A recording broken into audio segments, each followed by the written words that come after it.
الحمدللہ وحدہ والصلاة والسلام علی من لا نبی بعدہ اما بعد فاعوذ باللہ من الشیطان الرجیم بسم اللہ الرحمن الرحیم وطلح مندود وظل ممدود وماء مسکوب وفاکہۃ کثیرۃ لا مقطوعۃ ولا ممنوعۃ، اور طلحہ درخت کی گھنیری چھاؤں میں اور دور دور تک پھیلے ہوئے خنک سائے اور پانی کی گرتی آبشاریں اور لذیذ اور فراواں پھل اور نہ ختم ہونے والے اور نہ کوئی ان سے منع کرنے والا ہوگا۔ آج ہماری سورہ الواقعہ کی آیہ مبارکہ 33 تک کی تلاوت و ترجمہ کا شرف نصیب ہوا۔ سامعین، کل جو ہماری گفتگو چل رہی تھی، اللہ تعالیٰ نے اہل جنت جنہیں اصحاب الیمین کہا جاتا ہے ان پر کل آپ نے وضاحت سے سنا کہ اصحاب الیمین یا اصحاب المیمنہ کون ہیں۔ ان کے اللہ نے انعامات کا ذکر کیا۔ پہلے ارشاد فرمایا کہ بغیر کانٹوں کے بیری کے درخت کے سائے میں یہ لوگ قیام کریں گے۔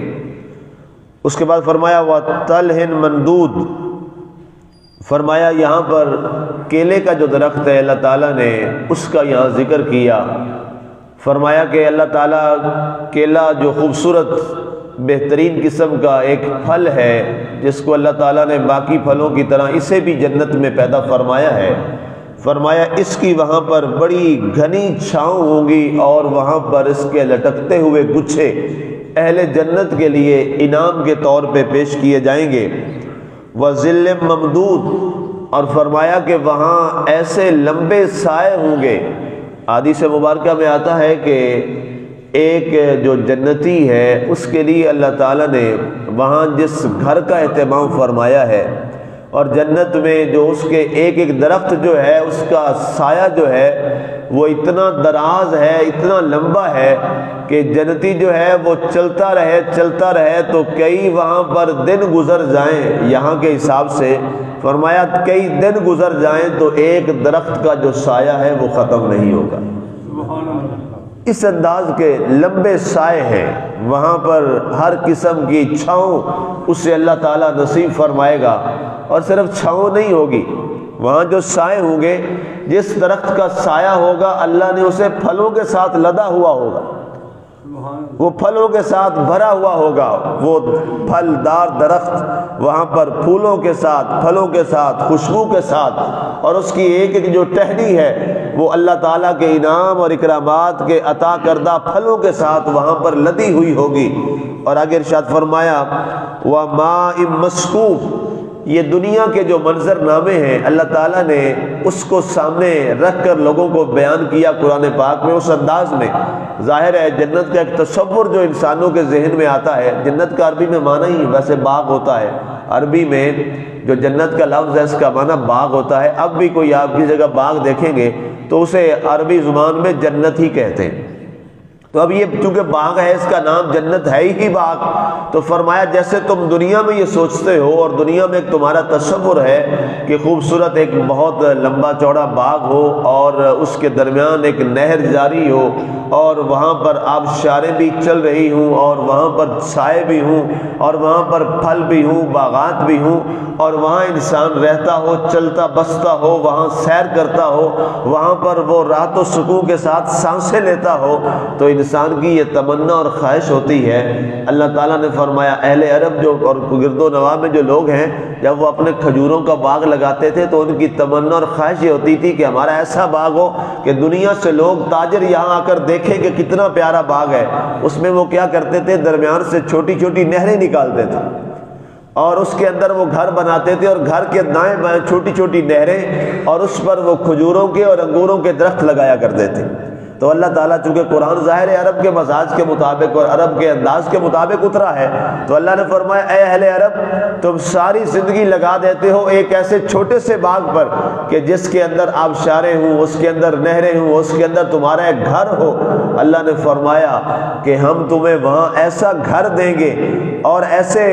باغات عطا فرمائیں گے اور ایسی آبشاریں چل رہی ہوں گی کہ تمہارا تو 1 کنال کا یا 2 کنال کا یا 3 کنال کا تمہارا ایک گھر ہوتا ہے، باغ ہوتا ہے، یا 1 ایکڑ میں بہت بڑا تمہارا جو ایسا گھر ہے وہ بن جائے گا، لیکن وہاں ایسا ہم تمہیں گھر عطا فرمائیں گے جنت کے اندر کہ جس کی لمبائی، چوڑائی اور سائے وہ کئی دنوں تک تم چلتے رہو گے، وہ ختم ہونے کو نہیں آئے گی۔ فرمایا تم عارضی دنیا میں مت ڈوب جانا، اس عارضی دنیا کی لذتوں میں مت ڈوب جانا، اس لذتوں کو توڑنے والی دنیا میں مت ڈوب جانا۔ یہاں جس کا بھی پچھلے یہ پارہ نمبر 12-13 پرانا درس ہے، اس کا میں اگر آپ کو یاد کرواؤں، اللہ تعالیٰ فرماتا ہے کہ کیا عالم ہوا اس شخص کا کہ جس کا بڑا خوبصورت باغ تھا، پھلوں سے لدا ہوا تھا، لیکن اچانک آندھی چلی اور اولے پڑے، اس کا سارا درخت جو ہے وہ سارا باغ وہ ٹوٹ پھوٹ کا شکار ہو گیا۔ آندھی اور طوفان اس طرح سخت تھا کہ سارے پھل گر گئے، اور جب وہ صبح اپنے باغ میں پہنچا تو کیا تھا، سارا وہ تباہ و برباد ہو چکا تھا، ختم ہو چکا تھا۔ اللہ نے فرمایا یہ دنیا جو ہے یہ کیا ہے، یہ عارضی اور فنا ہونے والی ہے، لیکن تمہیں وہاں جو انعام اور باغ دیا جائے گا، گھر دیا جائے گا، فرمایا وہاں نہ آندھی اور طوفان اس کو ختم کرے گا، نہ اس کو خشک سالی تباہ کرے گی، بلکہ وہ اللہ تعالیٰ کا وہ انعام ہے جو جنت کی لیے اور اہل جنت کے لیے ہمیشہ ہمیشہ کے لیے عطا فرما دیا جائے گا۔ تو یہ بنیادی طور پر یہ سارے انعامات اور یہ پر لطف اور پر روح پرور مناظر تو یہ بیان کیے جا رہے ہیں، اس کا مقصد کیا ہے؟ مفسرین نے لکھا کہ اس کا مقصد یہ ہے کہ اللہ تعالیٰ یہ بیان فرمانا چاہتا ہے کہ دنیا کی لذتوں میں ڈوبنے والے انسان، ان لذتوں میں مت ڈوبنا، تمہاری نظر ان عائش اور آرام اور راحت اور سکون اور انعامات پر ہونی چاہیے کہ جو ہمیشہ ہے۔ دنیا تو ظاہر ہے کتنا عرصہ یہاں جی لیں گے اور کتنا عرصہ یہاں اس کی نعمتیں کھا لیں گے، فرمایا ایک دن تمہاری زندگی کا چراغ گل ہو جائے گا، لیکن وہ والی جو زندگی ہے وہ نہ ختم ہونے والی۔ اور صاحب عقل وہی ہوتے ہیں جو عارضی لمحات کو جیسے تیسے جیسے بھی دکھوں میں یا سکھوں میں گزار لیتے ہیں، لیکن اپنی جو دائمی زندگی ہوتی ہے اس کو وہ خوبصورت بنا لیتے ہیں۔ آگے فرمایا وماء مسکوب، اور وہ پانی کی گرتی ہوئی آبشاریں اس منظر نامے میں اور اضافہ کر دیں گی، وفاکہۃ کثیرہ، اور یہاں پر جو پھل ہوں گے وہ بڑے لذیذ ہوں گے اور بڑے کثرت کے ساتھ ہوں۔ یہ نہیں کہ لذت والا پھل ہے، بڑا پیارا پھل ہے جیسے دنیا میں ہوتا ہے، بڑا مہنگا پھل ہے تو جناب آپ خرید لیتے ہیں لیکن زیادہ نہیں خرید سکتے کیونکہ مہنگا بڑا ہے، تھوڑا سا لیا اور کھا لیا، لیکن ابھی تحریص باقی ہوتی ہے کہ زیادہ ہوتا تو زیادہ کھاتے۔ اللہ نے فرمایا وہاں یہ مہنگے ترین اور خوبصورت ترین اور سب سے اچھے پھل بھی ہوں گے، لیکن پھل کیا ہے؟ وفاکہۃ کثیرہ، اتنے زیادہ پھل ہوں گے تمہارے کھانے کے لیے جنتیوں کے، تم سے وہ ختم بھی نہیں ہوں گے، کبھی ان کا اختتام نہیں ہوگا، جتنا تمہارا دل چاہے گا تم کھا لو، لا مقطوعۃ ولا ممنوعہ، نہ تو وہ ختم ہوں گے اور نہ تمہیں وہاں کوئی روکنے ٹوکنے والا ہوگا، منع کرنے والا ہوگا، جس کا جو جی چاہے گا وہ اپنے من کے مطابق کھاتا چلا جائے گا۔ اللہ تعالیٰ فرماتا ہے کل ما تشتہی انفسکم، تو جو تمہارا دل اور من چاہے گا اللہ تمہیں وہی عطا فرما دے گا۔